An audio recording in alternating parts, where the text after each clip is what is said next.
Okay, we're on. Right, today guys we're going to talk about vertical gear effect.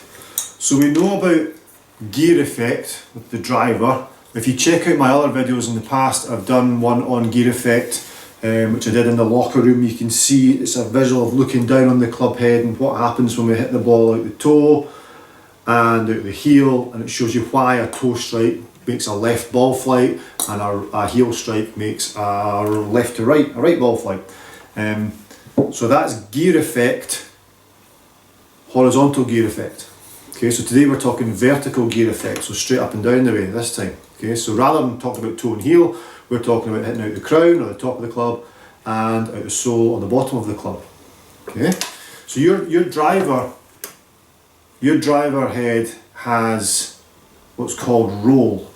So there's this is TaylorMade M2, 10.5 degrees. It's only 10.5 degrees right in the middle of that club face.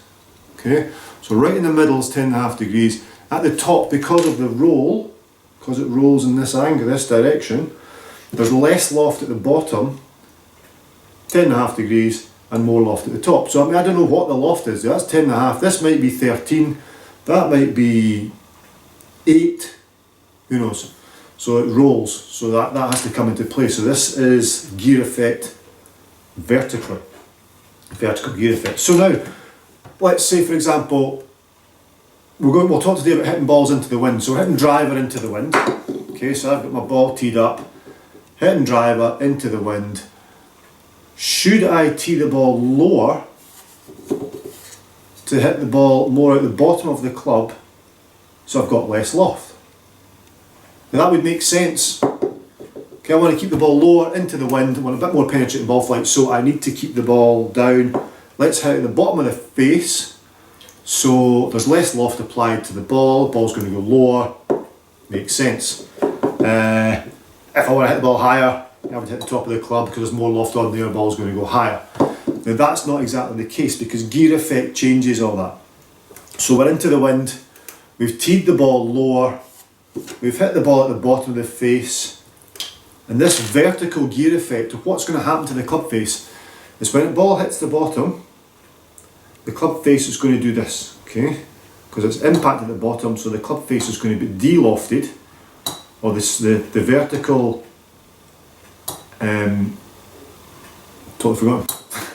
The vertical gear effect is going to take place, so the club face is going to close down. So when that closes down like so, coming at the bottom, that applies the opposite spin to the ball.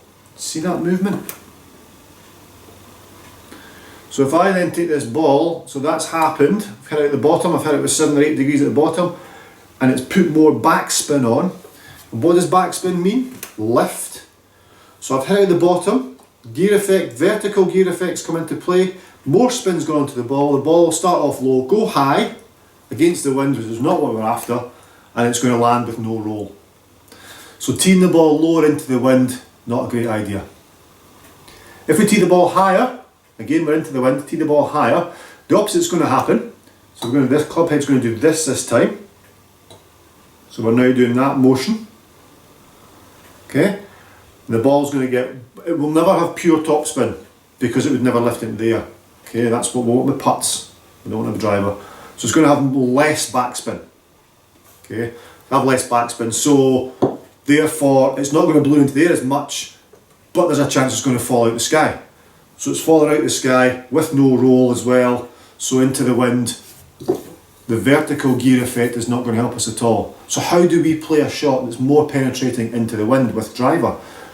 If we catch out the toe, that horizontal gear effect is going to make the ball draw a little bit. That might get a little bit more distance. Heel's not going to be good. But toe and heel strikes, again, are tilting the axis of the ball, so therefore we're getting more side spin. There's no such thing as side spin, that more vertical.